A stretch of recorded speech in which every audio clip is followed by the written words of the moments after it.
이국제의 정보 톡톡. 오늘은 약을 잘못 먹었을 때 약이 독이 되는 경우를 살펴보겠습니다. 첫째, 술을 마신 상태에서는 가급적 약을 드시지 않는 것이 좋겠습니다. 특히 음주 중에 두통약을 먹으면 간이 위험합니다. 음주 도중에 머리가 아파서 약을 찾는 경우가 있는데요. 이 경우에 간 손상이 일어나게 되고 심하면 간경화까지 올 수 있습니다. 술 마신 날 머리가 아프다고 해서 바로 두통약을 드시지 말고 두통약은 다음 날 복용하는 것이 좋습니다.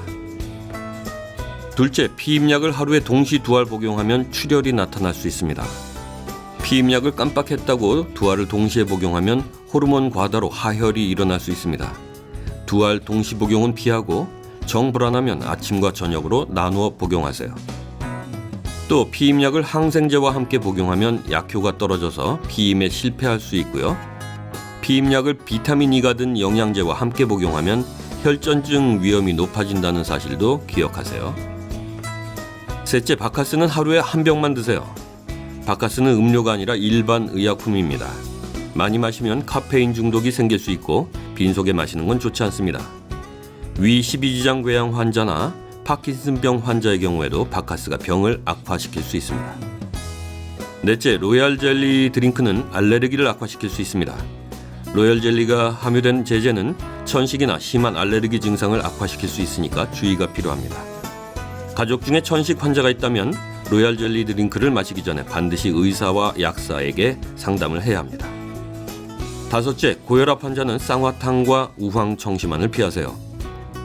고혈압 환자가 쌍화탕이나 우황청심환처럼 감초 성분이 많이 들어있는 약을 과다 복용하면 전신이 붓거나 노곤함을 느끼게 되고 두통이 생기는가 하면 소변이 잘 안 나올 수도 있으니 피하는 게 좋습니다.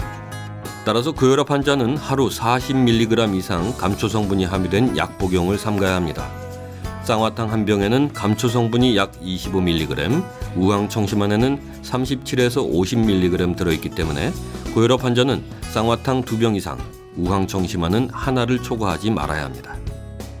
여섯째, 간장약은 가임기 여성은 피하세요. 간장약은 피임약과 함께 복용하면 안 됩니다.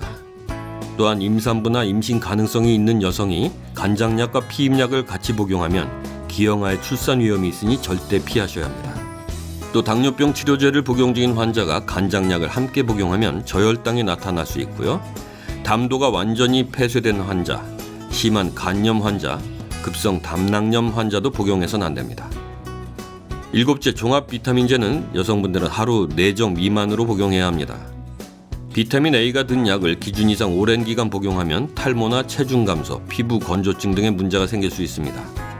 또 임신 전 3개월부터 임신 초기 3개월까지 1만 IU 이상, 즉 5알 이상 먹으면 기형아 출산 위험이 높다는 연구 보고도 있습니다. 여덟째, 자몽과 고혈압 약을 함께 먹으면 독성이 생겨서 위험합니다. 자몽과 함께 고혈압 약을 먹으면 약효가 지나치게 증가해서 독성이 나타날 수 있습니다. 자몽 주스를 마시고 싶다면 약 복용 후 적어도 2시간 이후에 마시세요. 아홉째, 천식 환자가 약을 먹고 초콜릿을 먹으면 두통이 생길 수 있습니다. 천식이나 기관지염에 쓰이는 기관지 확장제와 초콜릿 원료인 카카오에는 비슷한 성분이 들어있습니다. 약과 초콜릿을 함께 먹으면 약을 2배로 복용하는 것과 비슷한 효과가 나타나죠.